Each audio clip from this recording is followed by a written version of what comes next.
This story starts with a stormy night and a simple act of kindness, but what it becomes will absolutely surprise you.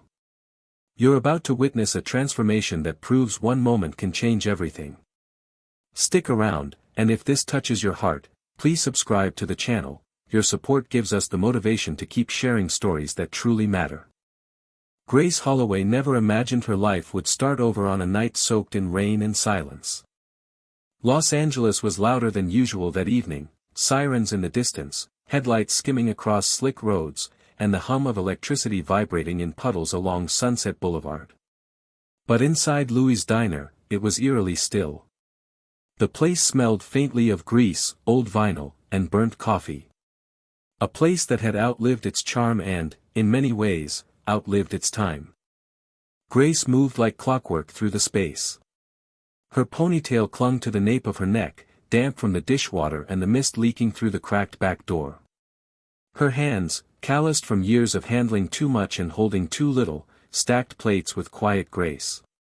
She didn't talk much. But if you ever watched closely, you'd realize she was always listening, always paying attention to things most people ignored. Outside, the storm thickened. Inside, a storm of a different kind was building inside her chest. That morning, she'd received a notice from the electric company, final warning stamped in bold red across the top. She'd tucked it under her mattress, like she did with every reminder that her life was hanging by threads. Rent was due in 5 days. Mrs. Leona, her aging neighbor, her only family, and the woman who'd kept her off the streets after foster care, needed another refill of medication that cost more than Grace made in 2 shifts. And her worn-out sneakers had started to split at the toes. But Grace didn't cry. She never did. She simply wiped down another counter, offered a tired smile to the last customer, and locked the door behind him as the neon sign buzzed faintly in the window, closed. It was at that exact moment, somewhere between exhaustion and resignation, that something happened, something so small and so easily dismissed that she almost ignored it. A noise. Barely audible. Like the scraping of fabric against brick. She turned. Through the rain-spattered glass, beyond the veil of neon and night, she saw a silhouette, barely more than a shadow. Huddled against the side of the building.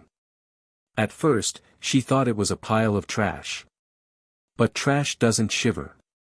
It doesn't cry. She hesitated. Just for a second. Then she unlocked the door again and stepped outside. The rain hit her like a cold slap. The streetlights flickered above her, and for a brief moment, she felt the kind of fear that city women learn to live with. But the figure didn't move. It was a woman. Frail. Soaked through. Her coat, if you could call it that, was just layers of old blankets cinched with what looked like a curtain tie. Her face was thin, her eyes barely open. Grace knelt beside her. "Ma'am," she said softly. "Can you hear me?" The woman didn't speak. She didn't have to. Grace recognized that kind of silence. It was the silence of people who had given up on being heard. "I work at the diner," Grace continued. "It's warm inside. I've got coffee. You don't have to buy anything. Just, come in, okay?" Still no answer. So she did what she always did when the world got too cruel, she offered kindness anyway. Gently, she reached out and helped the woman to her feet. It was like lifting air and grief at once. Together, they stepped inside, trailing rain behind them like ghosts. Grace fetched a towel from the back, poured a hot cup of coffee, and ladled out some leftover chili. She placed it in front of the woman, then sat across from her and waited, not for thanks, but just to be present. Just in case she needed someone to look at her and not through her. The woman eventually spoke, her voice barely a whisper. "I haven't sat at a table in 3 years." Grace smiled, a quiet sadness in her eyes. "Well, tonight, this table's yours." Unbeknownst to Grace, just across the street, a sleek black Maserati sat parked beneath the halo of a broken street lamp. Inside, behind tinted windows, a man was watching. Julian Rhodes didn't believe in fate. He believed in data, in patterns, in probability. He had built his billion-dollar empire on algorithms and instincts sharpened by years of ruthless negotiations. But something about that moment, it didn't fit into any chart. It didn't belong to any calculation. He hadn't meant to be there. He'd taken a detour off Mulholland Drive to escape the tension boiling over at his latest investor summit. Echo Park was nowhere near his usual route. But the rain had started, and he'd pulled over for a moment of stillness. And now, he couldn't look away. From the comfort of Italian leather seats, Julian watched a drenched waitress wrap a stranger in warmth. Not because she had to. Not because there was a camera or an audience. But because something in her refused to let another human suffer without doing something about it. He saw her tuck the woman's coat tighter, pat her hand, and clean up without asking for payment. Then he saw her sit, alone, staring at the clock on the wall. Tired. Small. Unnoticed. But not tonight. Tonight, she'd been noticed. That's when something shifted. Not in the woman, not in the diner, but in him. For years, Julian had measured people in terms of ROI, return on investment. What did they bring to the table? What value did they offer? He'd built a kingdom of polished surfaces and impenetrable contracts. Yet here, in a flickering, run-down diner on a rainy LA night, was a woman giving value without asking for anything in return. It unsettled him. He watched until the lights turned off. Until the door clicked shut. Until Grace disappeared into the darkness of the back room. And then he drove away. Slowly. Quietly. The next day, she wouldn't remember his car. She wouldn't recognize him if he walked past her on the street. But she had already done something Julian couldn't ignore. She made him feel. Not pity. Not curiosity. Something deeper. Something dangerous. Admiration. The seed was planted. He didn't know what he would do yet, only that this wasn't the end. That somehow, for reasons he couldn't yet explain, he needed to understand this woman. Because sometimes, a story doesn't start with lightning or fire. Sometimes, it starts with silence. And someone finally listening. Julian Rhodes wasn't supposed to be in Echo Park. In fact, every instinct he'd honed over the years would have kept him far from the cracked sidewalks and sagging rooftops of this particular neighborhood. It wasn't part of the curated world he operated in, a world of climate-controlled boardrooms, luxury hotel suites, and conversations that danced delicately around seven-figure deals. Echo Park was too real, too unpolished, too raw. But sometimes, even the most tightly scheduled lives unravel in a moment. He had taken Mulholland Drive the night before simply to breathe. The rain, uninvited and insistent, had forced him off his route. The high of closing a tense acquisition just hours earlier hadn't lasted, and the aftertaste of boardroom smiles still lingered like something metallic. He hated it. Hated how people around him treated success like a god and money like scripture. Lately, the more wealth he built, the less substance he found.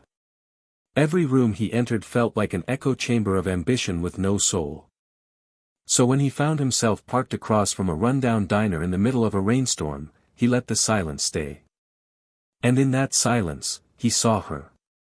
At first, she was just a silhouette in the foggy window. The flickering neon sign illuminated the streaks of rain running down the glass, like veins pulsing over the face of something alive and tired. Julian had leaned back in his seat, one hand on the steering wheel, watching the scene unfold inside Louis' diner like it was a memory he couldn't quite place. He didn't know what kept him there. Maybe it was the emptiness he felt in the spaces he usually inhabited, the yacht parties, the charity galas, the soundproof glass offices.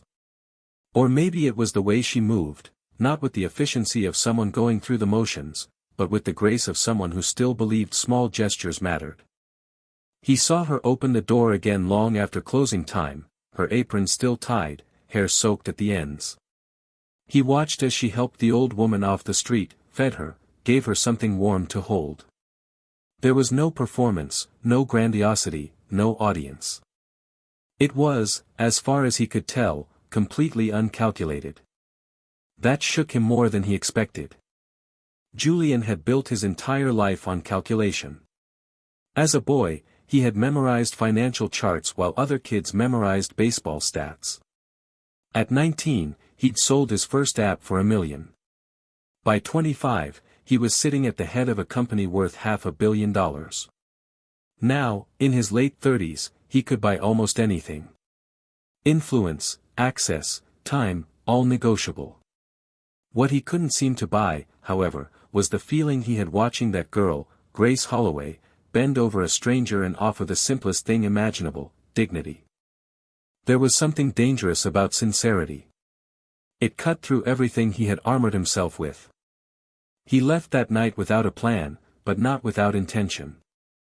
The next evening, Julian returned. He parked in the same spot. The rain was gone now, but the streets still carried that reflective, bruised look that comes after a storm. The diner lights were on, and so was she.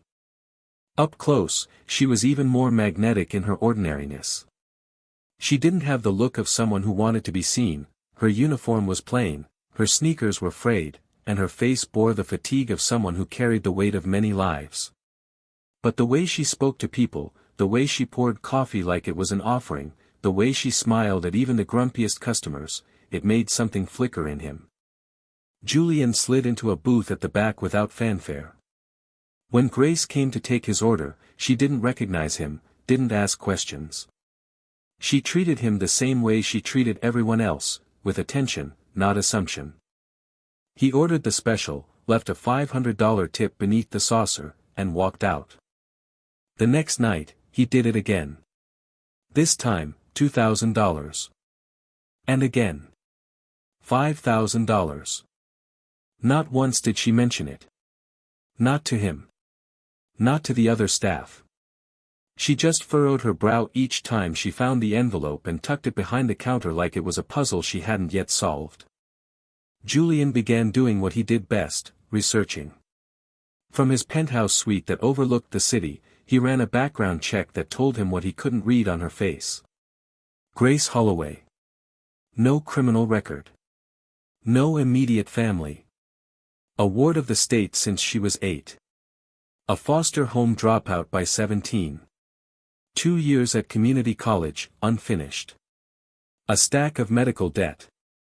A sick elderly woman listed as an emergency contact. But here was what shocked him, no evidence of complaint. No lawsuits. No social media events. Not even a GoFundMe. Just work, month after month, at the same job for 3 years. Her income level was well below the city average, yet she still filed modest donations to local shelters each December. Julian felt something then that he hadn't felt in years, humility. He tried to imagine himself in her shoes. Waking before dawn. Walking through dangerous streets in threadbare shoes. Serving food to people who barely tipped. Saving leftovers not for herself, but for the forgotten faces sleeping on benches. Doing all that, every day, and never asking for credit. He didn't understand it. He wanted to. Over the next week, his visits continued. Always quiet. Always anonymous.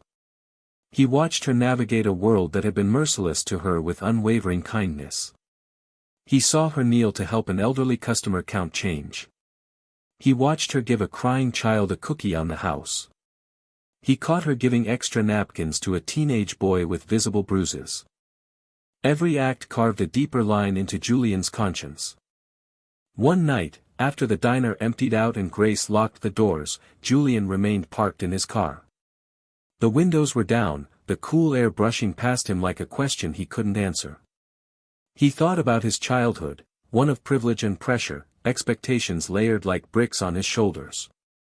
His father had taught him that love was earned and help was strategic. That if someone couldn't offer you something in return, you walked away. Grace made him question all of it. She wasn't powerful, but she had more influence in a single night than most executives had in their entire careers. She wasn't wealthy, but she gave like she was rich in something far more valuable. She didn't know who he was. And yet, she had made an impact on him that no acquisition, no merger, no stock high had ever achieved. He realized something else that night. He didn't want to just observe her anymore. He wanted to step into her world. Not as a savior. Not as a billionaire. But as a man who had forgotten what it meant to feel something real. Julian Rhodes, the master of leverage, the architect of systems and empires, sat alone in the dark and understood something that would change the course of both their lives. The most valuable investments aren't found in companies or markets. They're found in people no one else is watching. And in moments no one else thinks to remember. Grace Holloway wasn't naive. She had learned long ago that nothing in this world came without a price. She had seen too much to believe in fairy tales and too little to expect miracles. So when the man in the hoodie and quiet eyes kept showing up at Louie's diner, always sitting in the far corner booth, always ordering the same special, and always leaving behind an envelope filled with what could only be described as obscene generosity, she knew something was off. The first time it happened, she thought it was a mistake. A clean, white envelope tucked beneath a chipped porcelain plate. She'd almost missed it while clearing the table. When she opened it, her fingers froze. 5 crisp $100 bills, neatly stacked. No note. No signature. Just silence. She stood there stunned, the envelope trembling in her hand. She checked the security camera footage later that night. He had simply eaten his meal, paid in cash, and left. No indication of anything unusual. No drama. Just quiet, deliberate presence. The second time, the envelope contained $2,000. By the third time, it had grown to $5,000, and she could no longer tell herself this was random. Something, someone, was behind this. And the only consistent thread was the man with the unreadable face who never stayed long, never asked for more than a hot meal, and never once called her by name. He unsettled her. Not because he was threatening. He wasn't. He was polite, even kind in a distant sort of way. But there was something about him that made her feel observed, as if she were a page in a story he was trying to read without touching the book. She didn't like being a mystery in someone else's eyes. She had worked too hard to be invisible. Still, the money helped. Against her better judgment, she'd used part of it to pay off her past due rent. Another part went to refill Mrs. Leona's prescriptions. She didn't touch the rest. It sat buried in a metal tin beneath the floorboard of her tiny bedroom like something sacred and dangerous. Because that's what it was, dangerous. A question she wasn't ready to answer. Then one afternoon, the reality she feared came knocking. Charlie, the diner's longtime owner and someone Grace quietly considered family, had just gotten off the phone when she walked into the kitchen. He was pale, his lips pressed into a line that never meant anything good. "It's the landlord," he muttered, barely looking at her. "Rent's going up again. He wants us out by the end of the month." Grace froze. "Out?" Charlie nodded. "Unless we come up with a miracle, yeah." She wanted to scream. To cry. But neither would fix a broken system. So instead, she nodded slowly and walked back to the floor, where the smell of grilled cheese and yesterday's coffee clung to the air. That night, when the stranger returned, Julian, though she still didn't know his name, she didn't wait for him to finish his meal. She spotted him as soon as he stepped through the door. For a moment, she stood still, heart pounding. Then she untied her apron, smoothed her shirt, and walked straight over to him. He was already seated in his usual booth, his hands resting on the table, the same faint look of detached interest on his face. But when he saw her coming, something in his posture changed, ever so slightly. Alert. Aware. "Okay," she said firmly, her voice quiet but unwavering. "Who are you really?" And why do you keep leaving envelopes full of money like I'm some kind of charity case? He didn't respond right away. Instead, he looked at her carefully, as though trying to decide if she was ready for the answer. Then, slowly, he leaned forward, lacing his fingers together. I saw you, he said. She blinked. What? That night. The storm. The woman outside. I saw what you did. Her breath caught. He continued, voice low and steady. I watched from across the street. You didn't hesitate. You opened the door, brought her in, fed her. You gave her more than food. You gave her dignity. Grace swallowed hard, her mind racing. I thought it was a one-time thing, he went on, but I kept coming back. And I saw more. You talk to everyone like they matter. You help people without expecting anything. You work yourself into the ground to care for a woman who isn't even related to you. You give when you have nothing left.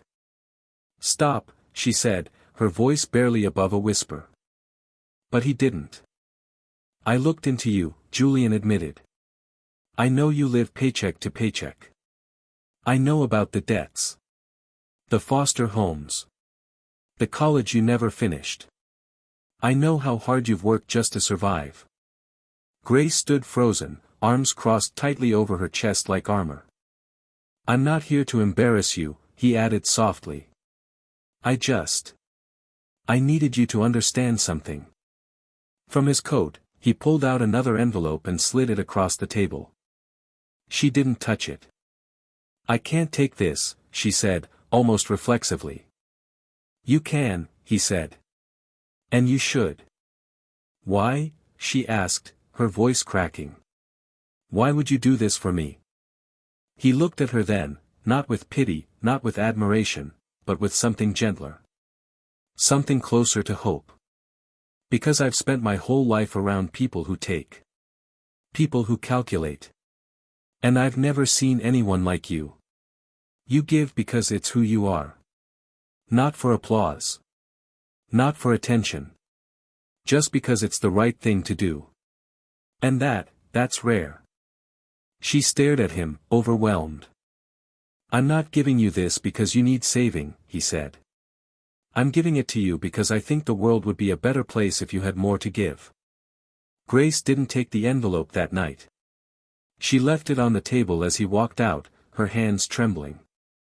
But when she got home, she found it in her jacket pocket. He must have slipped it in when she wasn't looking. Inside was a check. $60,000. She sat on her bed, holding it for hours. It felt like too much. Like an answer to a prayer she never allowed herself to make. And yet, with the diner on the verge of closing, with Charlie's voice still echoing in her mind, she couldn't ignore what this money could mean. But there was pride too. Fear. The gnawing feeling that accepting help somehow meant she had failed. She didn't sleep that night. By morning, the check was still on her nightstand, staring back at her like a decision she wasn't sure she had the right to make. What do you do when life offers you a miracle wrapped in doubt? What do you do when the truth you've avoided finally finds you? Grace didn't know it yet, but the real question wasn't whether she could accept help. It was whether she could believe she was worth it. The morning Grace Holloway walked into the bank with the $60,000 check, she felt like she was holding her breath in someone else's body. Everything inside her rebelled against the idea of accepting that kind of money from a stranger, especially from someone like Julian Rhodes. But this wasn't about pride anymore. This was about survival. About preserving something that meant far more than just paychecks and plates of food. She didn't ask for a miracle. But it came anyway. And now she had to decide what to do with it. When the funds cleared, she didn't waste a second. She went straight to Charlie, the diner's owner, her hands shaking but her voice clear. I have the money, she said. We're not losing this place. Charlie stared at her like she'd just told him gravity had stopped working. His mouth opened and closed, but the words didn't come.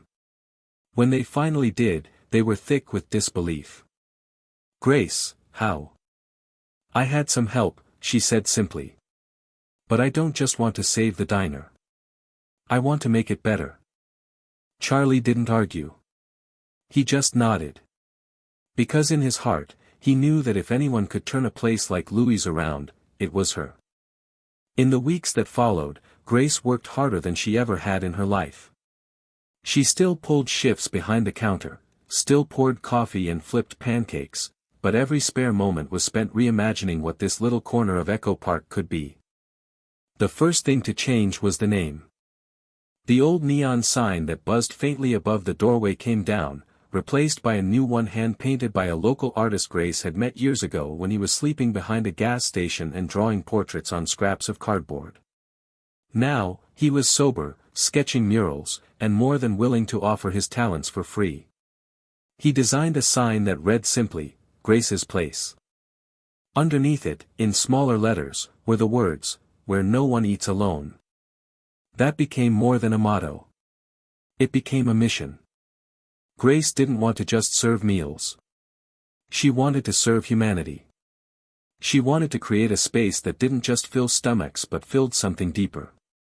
So she made changes that went beyond aesthetics. She rewrote the menu, not just to make it more affordable, but to add a line at the bottom that read, "Pay what you can. If you can't, just let us know. You'll still get a meal." Some warned her it would never work. That people would take advantage. That she'd be bankrupt in months. But Grace didn't flinch. Because she remembered what it felt like to go hungry with no one to ask. She remembered the shame of pretending she wasn't starving. And she believed that if you gave people the dignity to ask, they wouldn't abuse it. Turns out, she was right. The news spread quickly. Not just across Echo Park, but across the city. People started showing up. Some came because they needed help. Others came because they wanted to help. Volunteers from local colleges began offering their time on weekends. Bakers donated pastries. A nearby co-op sent over extra produce. And then there were the people who came in with nothing but left with something they hadn't felt in years, hope. Grace started hiring people no one else would. Her new dishwasher was a man who had just been released from prison after serving 20 years. He showed up in a threadbare coat, eyes filled with quiet desperation. Grace gave him an apron, taught him the rhythms of the back kitchen, and never once asked about his past. Within weeks, he was arriving early, staying late, and training the next guy. Her hostess was a single mother of 3 who had been evicted from her apartment.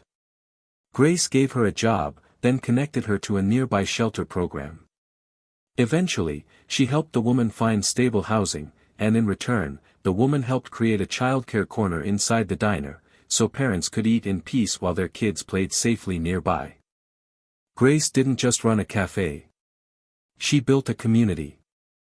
And then came her most ambitious idea yet, Grace's garden project. The roof of the building was flat, underused, and soaked in sun most days of the year. Grace had always dreamed of creating something sustainable, something that fed people not just once, but over and over. So she started a rooftop garden. At first, it was just a few pots, a couple tomato plants, some herbs. But then volunteers came. Donations poured in. And suddenly, it wasn't just a garden, it was a movement. She opened it to the youth from the foster care system, kids just like she had been. She taught them how to plant, how to harvest, how to prepare food. She brought in local chefs to teach cooking classes, entrepreneurs to teach budgeting and small business skills. The garden became a place of growth in more ways than one. Julian Rhodes watched from a distance. He came by occasionally, never announced, always sitting at the same back booth. Grace greeted him like any other customer. She never mentioned the money. Never treated him differently. And that's why he kept coming back. He saw what she had done with the gift he gave her, not just preserving something broken, but building something whole.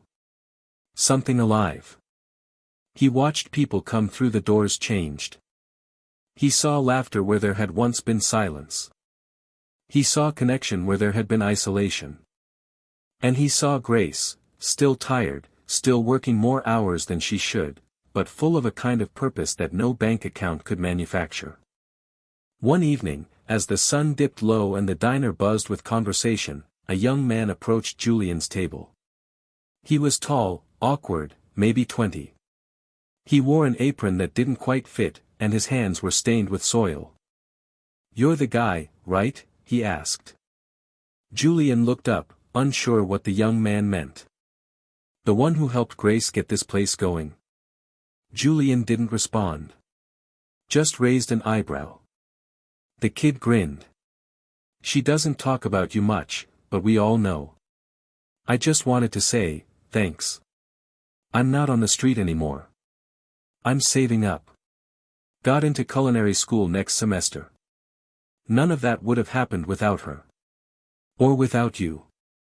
Julian nodded, the corners of his mouth twitching into something almost like a smile. When the kid walked away, Julian stared out the window, his reflection caught in the glass.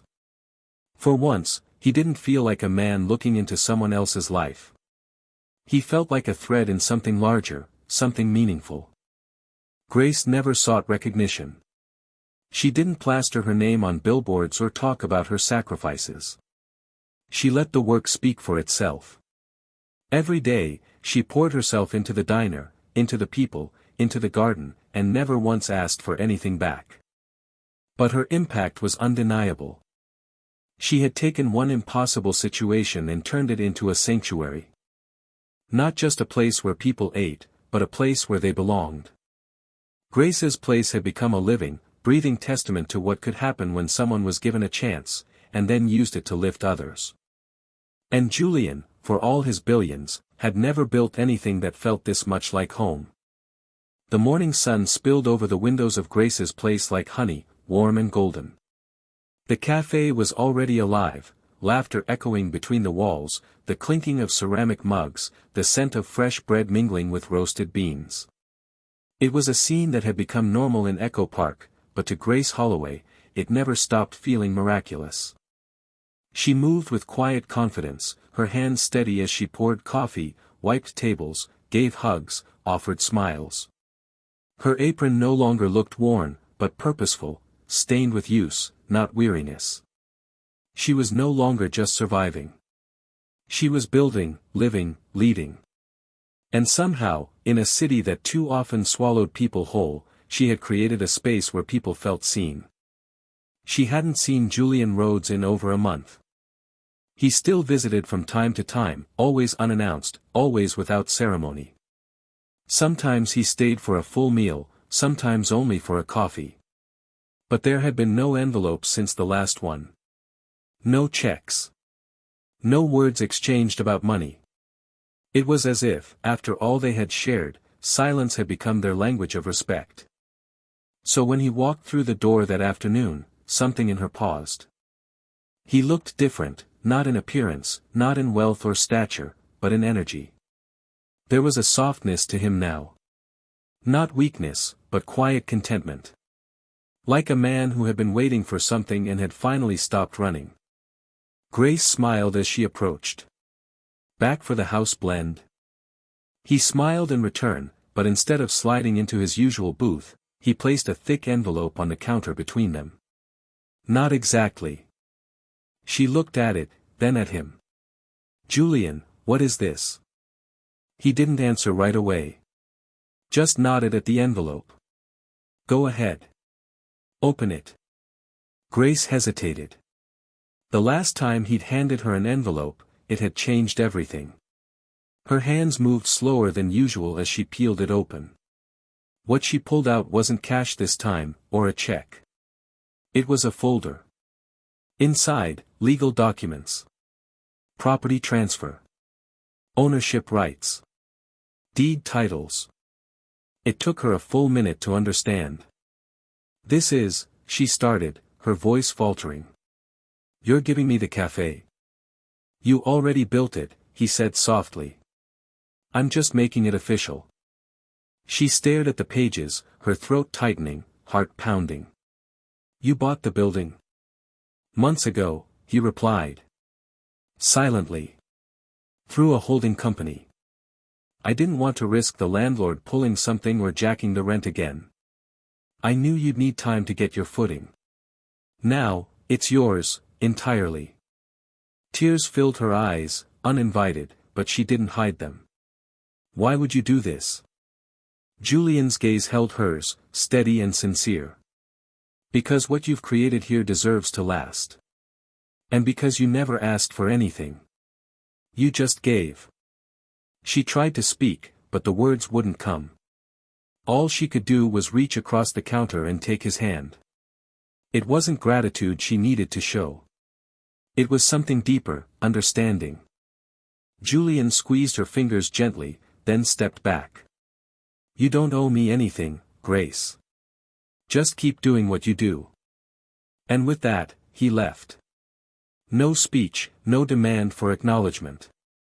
He simply disappeared into the sunlit street, the door closing softly behind him. Grace stood there for a long time, the deed clutched to her chest, the noise of the cafe fading into a hum behind her. Later that evening, after the last dish had been washed and the lights dimmed, she sat alone in her office with the documents spread before her. She thought about every step it had taken to get here. Every sleepless night. Every moment she had wanted to give up. And every small act of kindness that had somehow brought her forward, inch by inch, into a life she hadn't dared to imagine. The cafe wasn't just hers now. It was a legacy. A seed that had grown into a garden. And she had plans. She used part of her growing savings to expand the rooftop garden. With help from local sponsors and the community, she installed solar panels, composting systems, rainwater collectors. She partnered with nearby schools to provide food education, inviting students for field trips where they learned to plant, harvest, cook, and eat together. She launched a small mentorship initiative, just a few people at first. Young women aging out of foster care, just like she had. They came in unsure, hardened by years of instability. Grace offered them training, trust, and a paycheck. She taught them more than just customer service. She taught them how to stand tall in their own lives. And when she had time, Grace started writing. It began as journal entries, late at night, when the weight of everything needed somewhere to land. But soon it became a manuscript. She titled it Notes from a Waitress. It wasn't about her success, not in the way people might expect. It was about the people who came through her doors. Their stories. Their resilience. The quiet power of showing up, day after day, even when no one sees you. When it was published, it took off, not because of celebrity endorsements or flashy marketing, but because the world was starving for something honest. People wrote to her. Shared their own stories. Came to the cafe just to say thank you. And still, Grace remained grounded. She made time to serve tables. She remembered people's names. She still walked home some nights with aching feet and a heart too full for words. And through it all, Julian watched from a distance. He had returned to his own world, but it wasn't the same. He found himself investing differently, not just in companies, but in people. Quietly funding shelters, community centers, startup programs for underserved youth. He no longer chased influence. Instead, he looked for impact. And though he and Grace rarely saw each other, their connection remained. Because what they'd shared wasn't fleeting. It was transformational. One afternoon, nearly 2 years after that first stormy night, Grace stood behind the counter, watching as a young boy helped his mother carry 2 plates of food to a table. They both looked tired. But the boy was smiling. Laughing, even. His mother mouthed, "Thank you," to Grace from across the room. That's when she realized something. The real gift wasn't the money. It wasn't the deed, or the recognition, or the success. The real gift was what she had given back. A place where people were fed. Where stories mattered. Where no one ate alone. Where every small act of kindness bloomed into something larger. Grace had taken a single moment, one quiet choice on a rainy night, and built a legacy from it. Not because she wanted praise. Not because she sought purpose. But because she believed, in the very marrow of her bones, that kindness could change the world. And she was right. It had changed hers. And now, it was changing others. One meal. One name. One story at a time. There are stories that entertain us, stories that pass the time, and then there are stories that settle deep within us, tugging at our hearts, reshaping the way we see the world, and staying with us long after the final word. Grace Holloway's story is one of those. It didn't begin with grandeur. There was no fortune, no fame, no spotlight. Just a tired young woman in a worn-out apron, trying to keep a struggling diner alive while keeping her own life from unraveling completely. Grace wasn't extraordinary in the way society often defines it. She wasn't a celebrity, a CEO, or a revolutionary. She was something rarer, good, even when the world hadn't been good to her. Her days were filled with the routine repetition of service, refilling coffee cups, wiping down booths, remembering the smallest details about strangers because she knew what it meant to feel unseen. Behind the counter, she carried burdens no one else could see: debt, the fragile health of the woman who had taken her in when no one else would, and the invisible weight of her past in the foster system. And yet, day after day, Grace gave. She gave meals to the hungry. She gave warmth to the cold. She gave smiles to the lonely. And she gave without ever expecting anything in return. What she didn't know was that someone was watching. A man named Julian Rhodes, wealthy beyond imagination, powerful beyond measure, happened upon Grace one rainy night. In a moment of unintended observation, he saw something he couldn't unsee: a woman soaked in rain, bending over a shivering stranger, not for applause, but for humanity.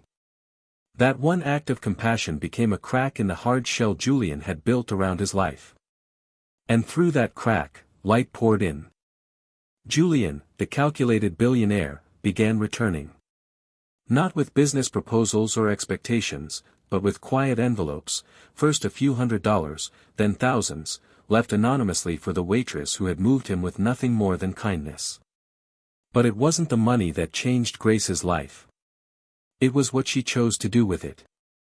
When she was given the chance to simply escape her struggles, she didn't run. She stayed. She fought to save Louie's diner, not just for herself, but for the people who relied on it, the elderly regulars, the single moms, the invisible souls of Echo Park who had long been ignored by the rest of the world. And then, she transformed it. Grace's Place was more than just a new name on an old sign. It was a declaration. A reimagining of what a cafe could be. With her "pay what you can" policy, no one was turned away. With her rooftop garden project, young people from broken systems were given a new skill, a new start. With her job programs, ex-convicts and struggling parents found not just work, but dignity. It wasn't charity, it was community. She had taken a gift and multiplied it. She turned compassion into action. And that's what made her remarkable. Julian, the man who once operated only in transactions, saw something in her that he couldn't find in any of his boardrooms: impact without ego. Wealth without condition. Purpose without profit. And so, in the truest gesture of trust, he gave her what most people spend their lives chasing: ownership, stability, freedom. He handed her the deed to the cafe and walked away, asking for nothing. But the real climax of this story wasn't found in that moment of transfer. It was what came after. Grace could have slowed down. She could have taken the gift and lived comfortably. But she chose to do more. To give more. She expanded the rooftop garden. She mentored young women aging out of foster care, just like she had once been. She wrote a book that inspired thousands to look differently at the person behind the counter. And most importantly, she never stopped pouring coffee with love, never stopped showing up for the people who came through her doors. Grace became the kind of person we all hope to meet in our hardest moments, and perhaps, the kind of person we should all strive to be. Her story teaches us that wealth doesn't begin in a bank account. It begins in our ability to care, to listen, to give without expecting. She reminds us that it's not the size of the gesture that matters, it's the intention behind it. A bowl of soup can matter just as much as $1 million check. In some cases, even more. So what can we learn from Grace? We learn that kindness is a currency with infinite returns. We learn that leadership doesn't require a title, just integrity and heart. We learn that sometimes, the most important thing we can do is see someone who feels invisible. In a world that often rewards noise, Grace taught us the value of quiet resilience. In a society driven by speed, she reminded us to pause and connect. In an age where generosity is often captured on camera, she showed us what it means to give when no one is watching. And what about Julian? He began this story as a spectator, but Grace turned him into a participant. He used his privilege not to save her, but to amplify her voice. He gave not from guilt, but from recognition, of something he couldn't buy, replicate, or create on his own, authentic compassion. We need more Julians who see the value in what others overlook. But more importantly, we need more Graces, people who lead with their hearts, even when the world offers them little in return. As you sit with this story, ask yourself, what would happen if we all noticed the Graces in our lives? What if we paused for the person behind the register, the tired face on the bus, the neighbor we've never spoken to? What if we didn't wait for a grand opportunity to be kind, but embraced the small, daily chances to be human? Because the truth is, the power to change lives doesn't belong only to billionaires. It belongs to you. To each of us. You might not have $60,000 to give. But you have time. You have attention. You have the power to make someone feel like they matter. That, in itself, is priceless. Grace didn't change the world overnight. But she changed her corner of it. And then, that corner grew. Now imagine what could happen if we each chose to do the same. So if this story touched you, if it reminded you of someone you know, or someone you want to become, let it be the beginning of something. Let it be a challenge, a commitment, a quiet promise to live just a little more like Grace. And if you believe, like we do, in the power of stories to uplift, to inspire, and to ignite real change, then we invite you to stay connected. Subscribe to this channel, not just to support the content, but to join a growing community that believes in goodness. In second chances. In the quiet strength of ordinary people doing extraordinary things. Because we're just getting started. And the next story might be yours.